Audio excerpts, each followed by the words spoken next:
Bismillahirrahmanirrahim. Assalamualaikum warahmatullahi wabarakatuh. Halo semuanya, apa kabar? Hari ini kita akan belajar tentang cara merawat tumbuhan dan juga hewan. Kira-kira ada nggak sih yang memelihara sesuatu di rumah? Entah itu hewan ataupun tanaman. Ya, siapa? Nah, kemudian untuk memelihara tumbuhan dan hewan itu memerlukan perawatan yang serius loh. Kenapa sih? Supaya hewan dan juga tumbuhan itu bisa tumbuh dengan baik. Tapi tidak semua orang itu yang bisa dan juga suka memelihara hewan dan juga tumbuhan. Nah, sementara memelihara tumbuhan dan hewan itu, kalau misalnya kita merawatnya dengan baik, maka hasilnya pun akan baik. Tapi kebanyakan ada yang tidak bisa merawat, maka hasilnya pun hewan atau tumbuhannya tidak dapat tumbuh dengan baik. Kita lanjut ya. Nah, yang pertama yaitu A, menggali informasi. Nah, di sini makhluk hidup itu pasti kan membutuhkan makanan, entah itu untuk bertumbuh, dan juga berkembang. Nah, selain itu, makhluk hidup juga perlu membutuhkan perawatan yang baik. Kenapa sih harus dirawat dengan baik ya? Kalau misalnya dirawat dengan baik, berarti dia akan tumbuh dengan baik. Nah, kira-kira ada yang tahu nggak sih? Cara ngerawatnya itu gimana sih? Kita masuk ke cara merawat tumbuhan dulu ya. Manfaat tumbuhan. Nah, segala sesuatu yang ada di dunia ini pasti memiliki manfaat. Entah bahkan nyamuk sendiri yang kita anggap, kayaknya nggak ada manfaat banget nih nyamuk. Padahal nyamuk itu punya manfaatnya. Tetapi manfaatnya itu di mana? Kalau misalnya nggak ada nyamuk, berarti kita nggak bisa mengidentifikasi. Berarti kita nggak tahu kalau lingkungan kita itu kotor. Nah, nyamuk itu sebagai salah satu tanda kalau kita tuh harus bersih-bersih. Jadi semuanya ada manfaatnya ya. Nah, tumbuhan itu juga sangat bermanfaat untuk manusia. Manfaatnya apa nih? Salah satunya, tumbuhan itu juga bisa jadi sumber makanan untuk manusia. Nah, kalau misalnya manusia itu banyak memakan sayur-sayuran, berarti tubuhnya insya Allah akan sehat.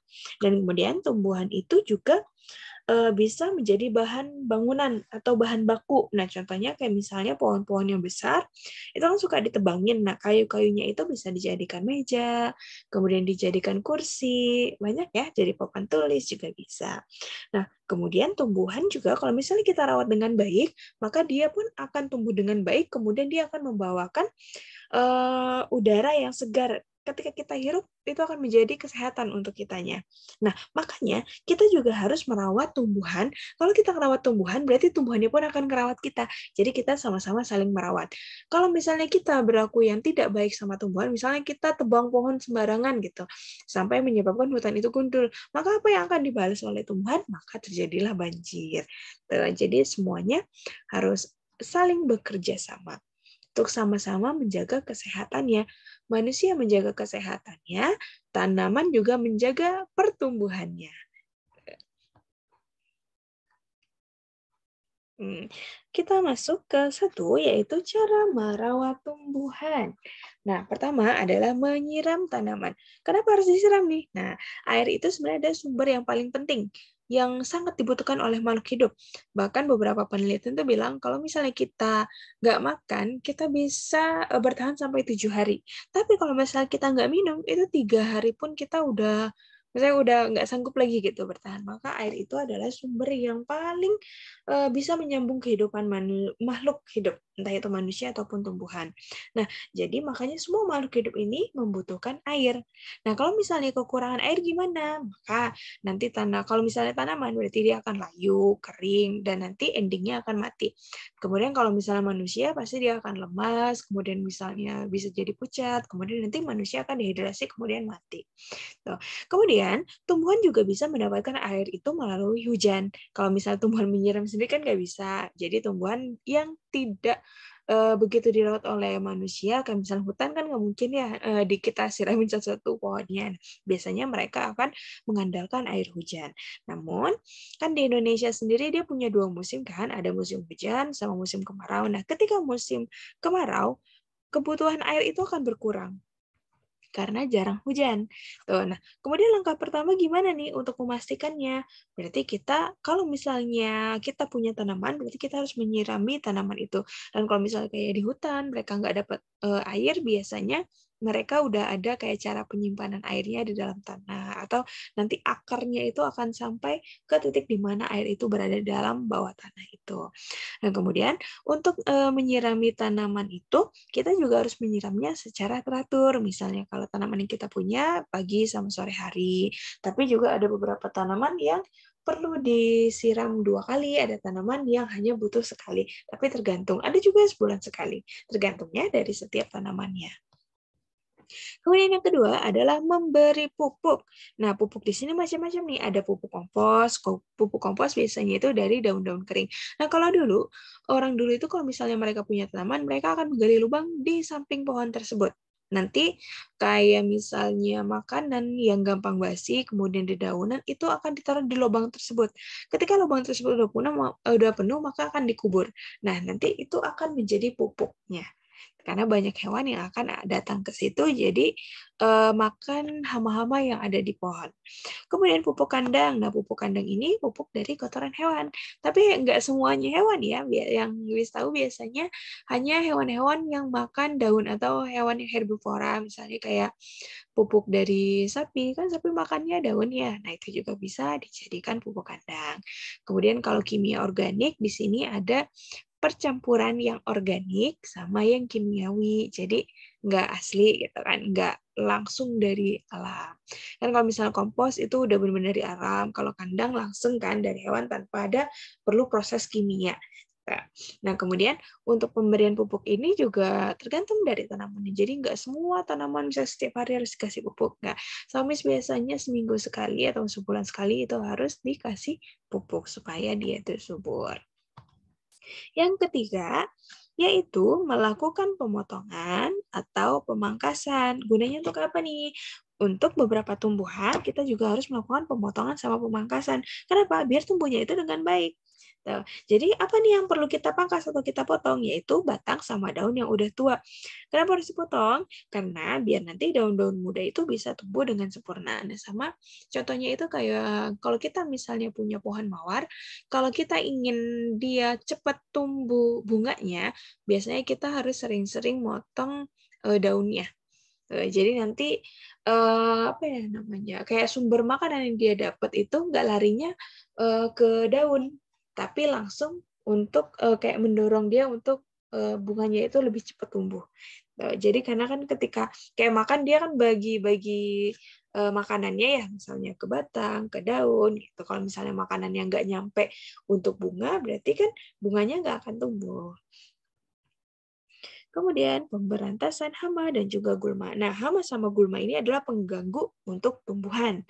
Nah, kalau hama itu apa? Hama itu adalah hewan-hewan pengganggu. Nah, biasanya petani nih yang merasa sangat-sangat terganggu sekali dengan namanya hama. Nah, hamanya untuk petani biasanya tikus, walang sangit, kemudian hama wereng, ada juga ulat.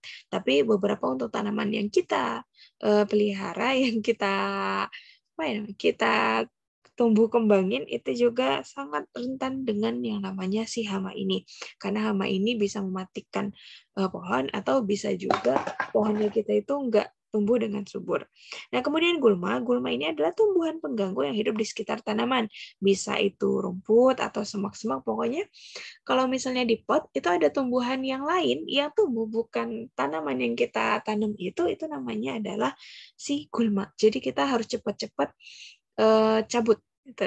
Nah, tumbuhan gulma ini kayak kita nggak harapin dia akan tumbuh sendiri, makanya kita harus cek setiap hari atau misalnya seminggu sekali biasanya mereka udah cepat tumbuhnya. Dan mereka itu ketika mereka tumbuh maka mereka akan mematikan tumbuhan yang utama. Makanya tanaman kita akan nggak bisa tumbuh bahkan dimatiin gitu sama mereka. Kemudian yang kedua yaitu merawat hewan. Nah, ketika kita merawat hewan, kita juga harus memperhatikan perawatannya. Kenapa? Supaya hewannya itu sehat dan juga tumbuhnya dengan baik. Jadi nggak penyakitan. Nah, beberapa yang harus diperhatikan kalau misalnya kita itu mau merawat hewan, pertama itu adalah makanan, kemudian tempat tinggal, dan juga kondisi kesehatannya. Nah, kemudian pertama, yaitu cara memberi makanan yang sehat. Nah, sama juga kayak manusia, tumbuhan juga harus makan makanan yang sehat. Nah, kenapa? Karena setiap jenis makanan yang berbeda-beda itu akan membuat tumbuhnya itu juga berbeda. Maksudnya gimana nih? Nah, maksudnya gini. Kalau misalnya kucing kita kasih misalnya sayuran, apakah akan dimakan? Jawabannya enggak. Karena memang mereka termasuk hewan karnivora, yaitu pemakan daging. Entah itu daging sapi ataupun ikan, pokoknya yang berbau amis biasanya mereka mau. Tapi kalau misalnya kelinci kita kasih daging, mereka enggak akan makan. Karena mereka itu termasuk hewan herbivora, maka makanannya hanyalah sayur-sayuran. Jadi dia tidak akan makan makanan yang lain. Nah, ketika mereka mendapatkan makanan yang baik, kemudian perawatan yang baik, makanan-makanan yang menyehatkan, maka kebutuhannya itu akan terpenuhi, akhirnya mereka jadi sehat. Ketika hewannya sehat, maka orang yang merawatnya juga akan merasakan dampak kesehatannya juga, karena lingkungannya bersih.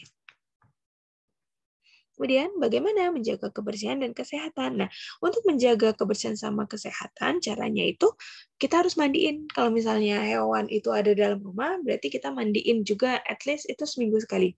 Kalau misalnya hewannya itu ada di luar rumah, mungkin kita bisa seminggu 2 kali. Tapi tergantung. Kalau misalnya kayak musim hujan, mungkin banyak belokan gitu kan, kotor, kita bisa bersihin. Tapi kalau misalnya musim kemarau, kita agak jarang boleh. Atau misalnya lagi musim hujan, nggak selalu dimandiin juga nggak masalah, ketika kotor kita mandiin.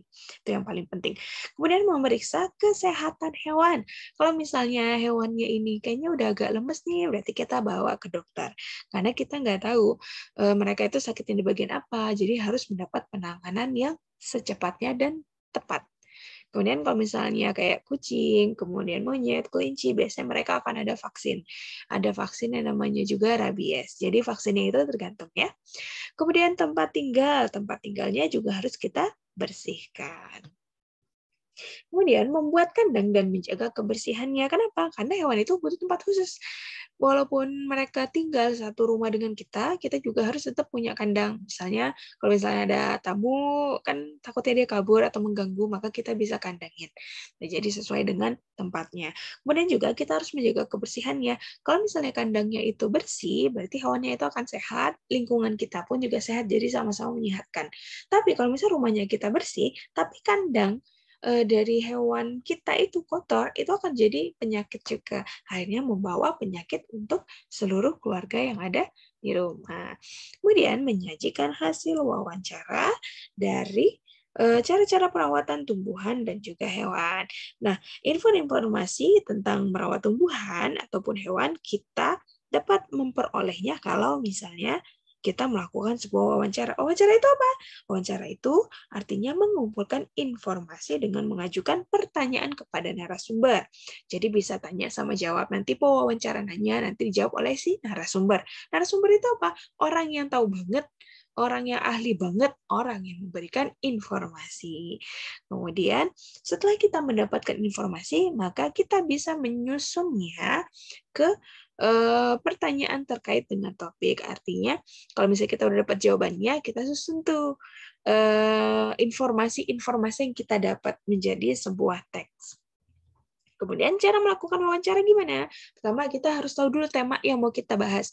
Misalnya cara merawat hewan. Berarti itu kan pembatasan, biar kita tuh nggak kemana-mana bahasnya. Setelah itu, baru kita buat pertanyaan yang sesuai dengan tema, iya terkait dengan tema. Kalau kamu ingin membahas perawatan hewan, berarti kamu tidak boleh menanyakan di mana belinya hewan. Nggak boleh, karena keluar dari tema. Kemudian pertanyaannya biasanya mengandalkan adik Simba. Apa sih adik Simba itu? Kayak apa, di mana, kemana, kapan, siapa, pokoknya 5W1H biasanya dikenal. Kemudian setelah kita melakukan wawancara itu, kita harus menulisnya menggunakan bahasa yang baku dan juga efektif. Apa sih bahasa baku itu? Yaitu kata ataupun bahasa yang sesuai dengan KBBI. Kamus Besar Bahasa Indonesia. Berarti baku banget karena bahasanya formal. Kemudian kalimat yang efektif itu apa? Yaitu pedoman umum ejaan bahasa Indonesia, artinya kalimatnya itu nggak ambigu, to the point. Tuh, harus sesuai dengan ejaan bahasa Indonesia. Itu yang paling penting, karena memang untuk bahasa Indonesia sendiri, KBBI dan juga EBI itu adalah apa ya, kayak tongkatnya itu adalah pegangannya untuk belajar bahasa Indonesia. Karena semuanya akan kembali lagi kepada KBBI dan juga EBI. Tidak pernah terlepas dari ini. Ya, ada pertanyaan? Kalau misalnya ada pertanyaan, boleh tanya melalui Instagram Miss ataupun mau komen. Terima kasih sudah melihat video ini. Semoga bermanfaat ya.